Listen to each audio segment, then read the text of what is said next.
La transformation que j'ai vécue ces derniers mois m'a littéralement bouleversée. Et je dois vous avouer que tout a commencé par une expérience de 7 jours qui a changé ma perception de ce qu'il était possible d'accomplir en si peu de temps. J'ai découvert que certaines habitudes, appliquées avec constance et intention, peuvent créer des changements si profonds qu'ils semblent presque irréels. Ce que je vais partager avec vous aujourd'hui n'est pas une théorie tirée d'un livre, mais le fruit d'une expérience personnelle intense qui m'a mené vers une version complètement renouvelée de moi-même. Restez avec moi jusqu'à la fin, car je vais vous dévoiler des stratégies concrètes que j'ai testées et qui ont produit des résultats mesurables dès la première semaine. La première habitude qui a déclenché cette transformation concerne la gestion de mon temps d'écran. Et je dois reconnaître que c'était probablement l'obstacle le plus important à surmonter. Comme beaucoup d'entre nous, j'étais devenue prisonnière de mes appareils électroniques, passant des heures interminables à faire défiler les réseaux sociaux, à regarder des vidéos sans fin, ou à consulter mes emails de manière compulsive. J'ai pris la décision drastique de limiter mon temps d'écran non professionnel à 1 heure par jour, et les effets ont été stupéfiants. Dès le 2e jour, j'ai réalisé à quel point ces écrans avalaient littéralement mes journées. Avec ces heures retrouvées, j'ai redécouvert des passions oubliées comme la lecture, le dessin et même la cuisine créative. Un soir, au lieu de m'installer devant ma télévision comme d'habitude, j'ai décidé de me promener dans le parc près de chez moi. Cette balade m'a procuré une sensation de liberté et de connexion avec la nature que je n'avais pas ressentie depuis des années. L'air frais, les bruits naturels et le simple fait de bouger mon corps ont créé un contraste saisissant avec la léthargie habituelle que me procuraient mes écrans.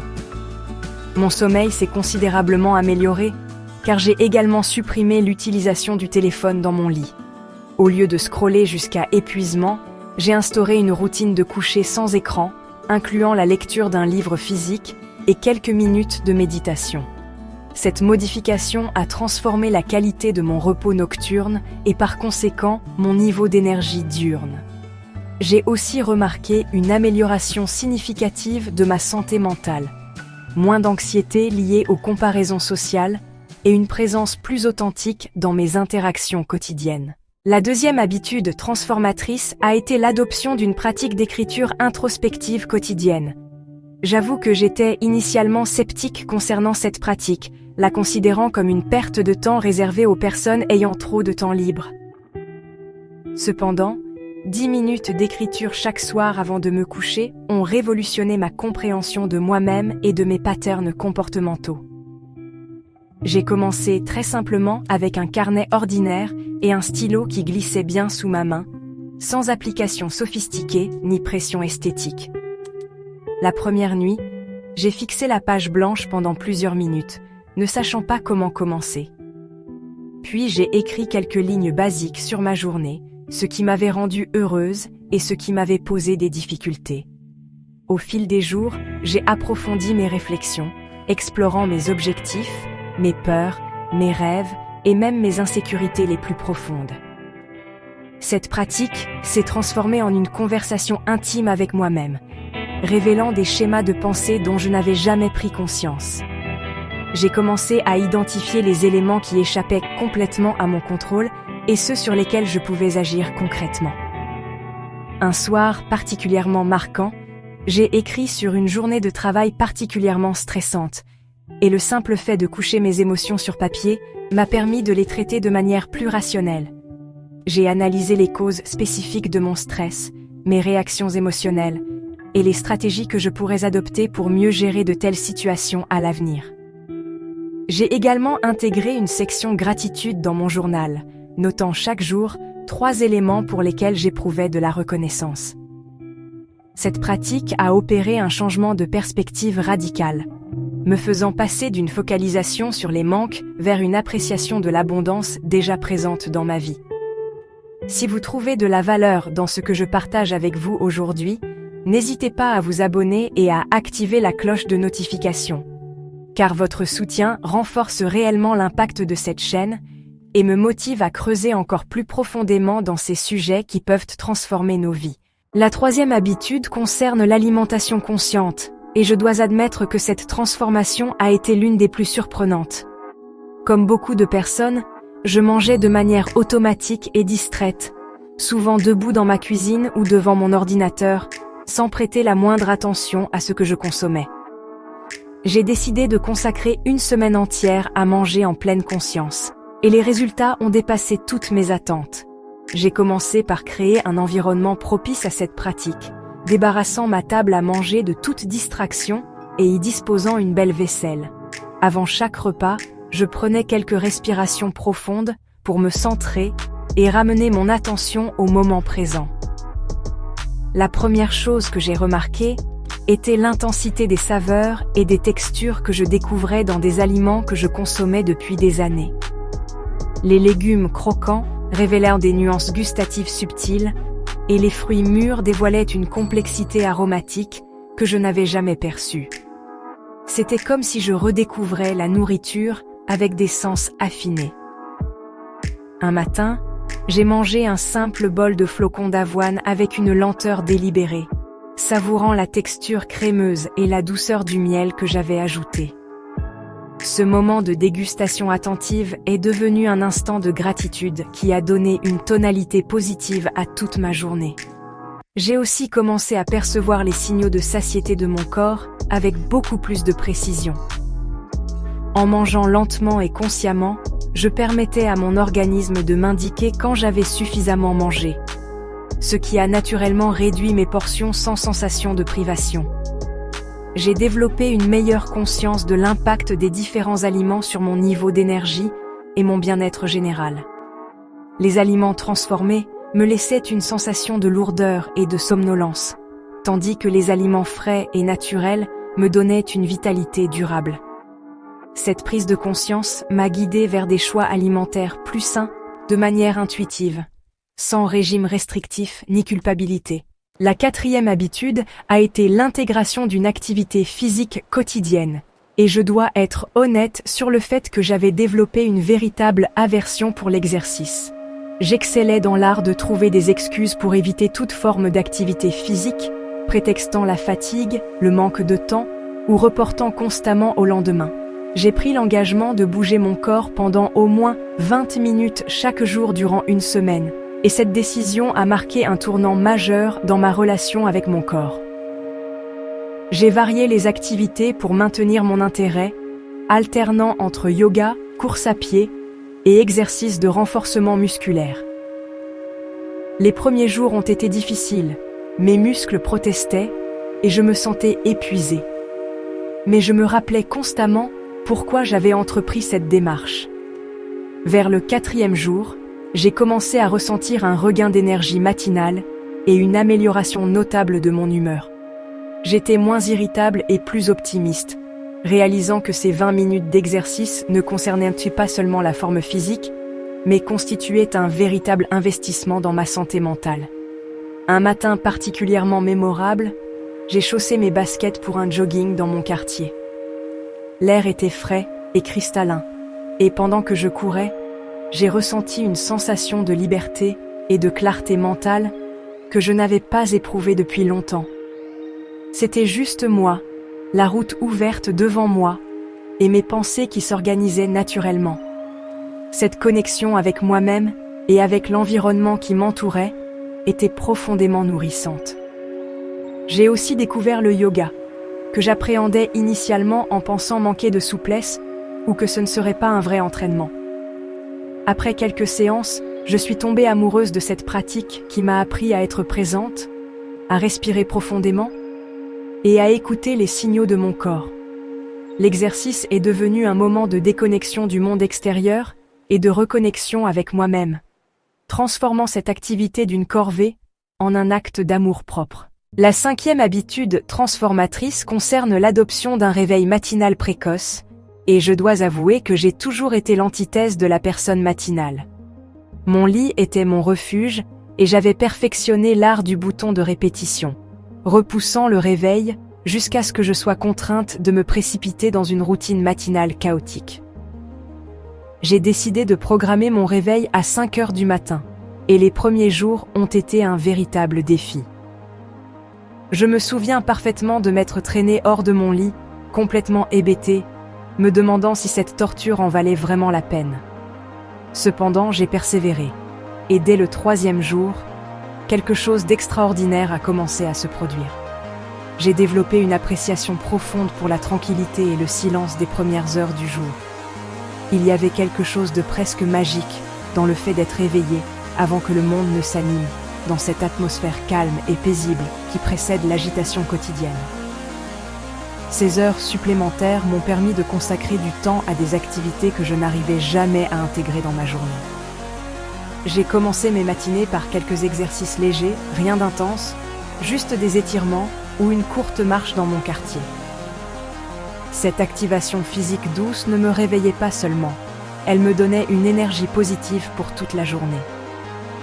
J'ai également consacré du temps à la méditation et à la définition de mes intentions quotidiennes. Ces quelques minutes de pleine conscience ont eu un impact considérable sur mon état d'esprit et ma productivité générale. Un autre bénéfice surprenant de ce réveil précoce était la disparition complète de cette sensation de course contre la montre qui caractérisait mes matins précédents. J'avais largement le temps de savourer un petit déjeuner nutritif, de boire mon café lentement et de planifier ma journée avec sérénité. Ce démarrage paisible donnait une tonalité positive à toute ma journée, me rendant plus organisée, moins stressée et me procurant un sentiment de maîtrise sur mon temps. Un matin particulièrement marquant, j'ai observé le lever du soleil depuis mon balcon. C'était un moment simple mais profondément beau, regarder le ciel changer de couleur tandis que le monde s'éveillait lentement autour de moi. J'ai ressenti une gratitude profonde et une paix intérieure qui m'ont fait comprendre véritablement le pouvoir transformateur de ces réveils matinaux. La 6e habitude s'est concentrée sur la création d'un environnement de travail optimisé et d'une routine de productivité personnalisée. J'ai réalisé que mon espace de travail était devenu un fouillis distrayant, qui nuisait considérablement à ma concentration et à mon efficacité. J'ai consacré une journée entière à réorganiser complètement cet espace, créant un environnement épuré et inspirant qui favoriserait ma focus. J'ai également expérimenté avec différentes techniques de gestion du temps, notamment la méthode Pomodoro, qui consiste à travailler par bloc de 25 minutes suivies de courtes pauses. Cette approche m'a permis de maintenir une concentration intense tout en évitant l'épuisement mental. J'ai aussi instauré des rituels de transition entre les différentes phases de ma journée, des moments de quelques minutes qui me permettaient de fermer mentalement une activité avant d'en commencer une autre. Ces transitions conscientes ont considérablement amélioré ma présence et ma qualité d'attention dans chaque tâche. J'ai découvert l'importance de planifier ma journée la veille au soir, définissant mes 3 priorités principales et visualisant mentalement leur accomplissement. Cette préparation mentale a transformé mes journées de réactives en proactives, me donnant une direction claire et un sentiment d'accomplissement. La 7e et dernière habitude concerne l'intégration de moments de silence et de connexion avec la nature dans ma routine quotidienne. J'ai compris que notre monde moderne nous prive souvent de ces instants de calme qui sont pourtant essentiels à notre équilibre psychologique. J'ai commencé à m'accorder 15 minutes de silence complet chaque jour, sans musique, sans podcast, sans stimulation auditive d'aucune sorte. Ces moments de silence m'ont d'abord mise mal à l'aise, révélant à quel point j'étais devenue dépendante de la stimulation constante. Progressivement, j'ai appris à apprécier ces instants de calme qui me permettaient de me reconnecter avec mes pensées et mes sensations intérieures. J'ai également instauré une pratique quotidienne de connexion avec la nature, même si ce n'était que quelques minutes passées à observer les arbres depuis ma fenêtre ou à sentir l'air frais sur mon visage.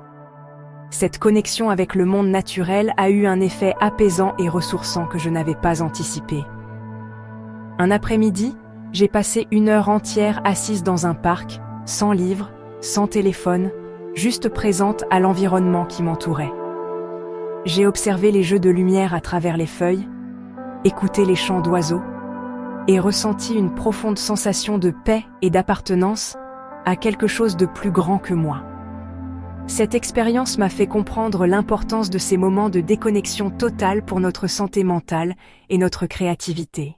Au-delà de ces 7 habitudes principales, j'ai découvert que la transformation profonde nécessitait également une compréhension des mécanismes psychologiques qui sous-tendent nos comportements quotidiens. J'ai réalisé que notre cerveau est programmé pour rechercher la facilité et éviter l'inconfort.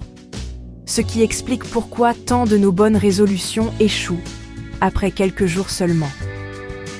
Pour contrer cette tendance naturelle, j'ai développé une stratégie de micro-engagement qui consiste à réduire chaque nouvelle habitude à sa plus simple expression. Par exemple, au lieu de me fixer l'objectif de méditer 30 minutes par jour, j'ai commencé par une seule minute de respiration consciente. Cette approche a considérablement réduit la résistance psychologique et m'a permis de créer un momentum positif qui s'est naturellement amplifié avec le temps.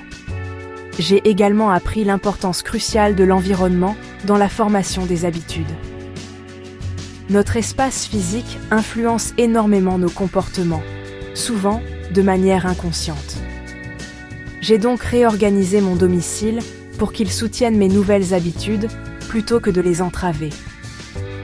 J'ai placé mon tapis de yoga bien en évidence dans mon salon, rangé mes livres sur ma table de chevet pour encourager la lecture nocturne et déplacé ma corbeille de fruits à un endroit visible pour faciliter les choix alimentaires sains. Ces modifications environnementales ont agi comme des rappels constants et des facilitateurs silencieux de mes nouveaux comportements. Une découverte particulièrement révélatrice concernait l'impact de mes relations sociales sur ma capacité à maintenir ces changements. J'ai observé que certaines personnes de mon entourage, sans malveillance aucune, tendaient à saboter inconsciemment mes efforts de transformation. Leurs commentaires du type « Tu es devenu bien strict » ou « Tu ne peux pas te détendre un peu » créaient une pression sociale subtile qui menaçait ma détermination. J'ai appris à communiquer clairement mes objectifs et à expliquer pourquoi ces changements étaient importants pour moi. Cette transparence a non seulement renforcé mon engagement, mais a aussi inspiré plusieurs personnes de mon entourage à adopter leurs propres pratiques de bien-être. L'aspect neurologique de la formation des habitudes m'a également fascinée. J'ai découvert que notre cerveau crée littéralement de nouveaux circuits neuronaux lorsque nous répétons constamment un comportement. Cette connaissance m'a aidée à rester patiente avec moi-même pendant les moments difficiles, sachant que chaque répétition renforçait physiquement ces nouvelles voies dans mon cerveau. J'ai aussi compris l'importance de célébrer les petites victoires pour maintenir ma motivation. Chaque fois que je complétais une journée en respectant mes nouvelles habitudes, je prenais un moment pour reconnaître cet accomplissement et ressentir de la fierté. Cette auto-reconnaissance positive a créé une association émotionnelle positive avec mes nouveaux comportements, les rendant plus attractifs à répéter. Un élément crucial que j'ai intégré était la flexibilité adaptative. J'ai appris à distinguer entre consistance et rigidité perfectionniste. Certains jours, mes habitudes prenaient une forme légèrement différente selon les circonstances, et c'était parfaitement acceptable. L'important était de maintenir l'intention et l'engagement plutôt que de suivre aveuglément un protocole strict. Cette flexibilité m'a permis de maintenir mes pratiques, même pendant les périodes de stress ou de changement dans ma routine. J'ai également découvert le power de la visualisation créatrice dans le processus de transformation. Chaque matin, je passais quelques minutes à visualiser ma journée idéale, me voyant accomplir mes habitudes avec facilité et joie. Cette pratique mentale a programmé mon subconscient à rechercher et créer les opportunités nécessaires pour manifester cette vision. La dimension émotionnelle de cette transformation a été particulièrement surprenante. Au-delà des bénéfices pratiques, ces nouvelles habitudes ont créé un sentiment profond d'alignement entre mes valeurs et mes actions quotidiennes. Cette cohérence interne a généré une confiance en moi et une estime personnelle que je n'avais jamais ressentie auparavant.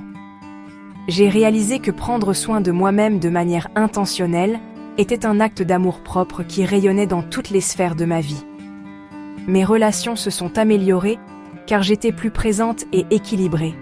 Mon travail est devenu plus créatif et productif, et ma capacité à gérer le stress s'est considérablement accrue. L'impact sur ma santé physique a également été remarquable. Mon niveau d'énergie s'est stabilisé à un niveau élevé tout au long de la journée. Mes problèmes digestifs ont disparu, et même ma qualité de peau s'est améliorée. Ces changements physiques tangibles ont renforcé ma motivation à maintenir ces pratiques sur le long terme. J'ai aussi développé une meilleure écoute de mon corps et de ses signaux.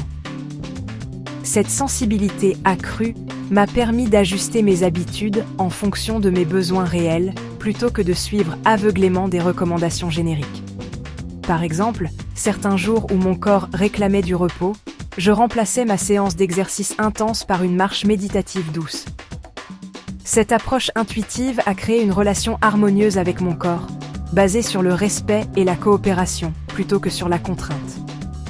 L'aspect temporel de cette transformation m'a également enseigné des leçons précieuses sur la patience et la persévérance.